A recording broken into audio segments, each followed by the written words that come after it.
We're joined by Dr. Emmanuel Navon here, the research fellow at the Jerusalem Institute for Strategy and Security. Dr. Navon, always good to have you with us here. Looking at Kosovo here, we're forced to question exactly what changed now between these two countries. This move had seemingly been avoided for some time based on sensitivities with Serbia, a growing relationship with Serbia, and of course, in the Palestinian context, a hesitation for Israel to recognize any unilateral declaration of statehood. What now made this possible?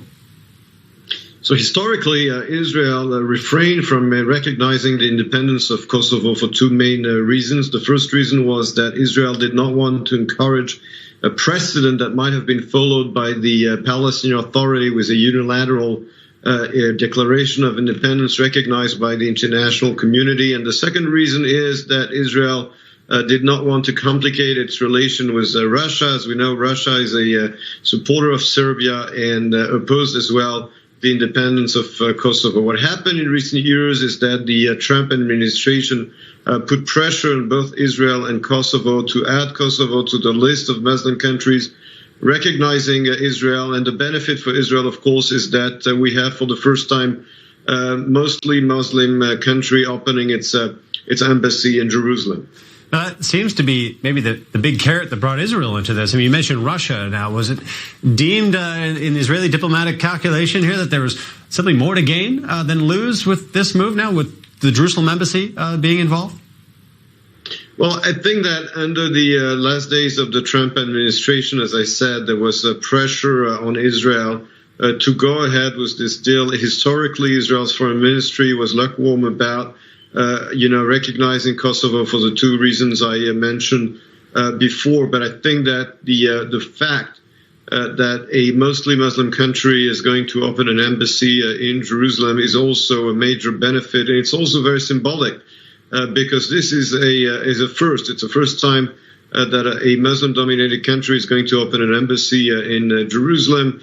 And I think many in Israel hope that this will set a precedent that might be followed by other Muslim nations. Now, Kosovo, I mean, admittedly not the standard bearer for foreign policy in the Muslim world by any means, but might there be now does this symbolize a breakthrough perhaps for other countries to follow suit?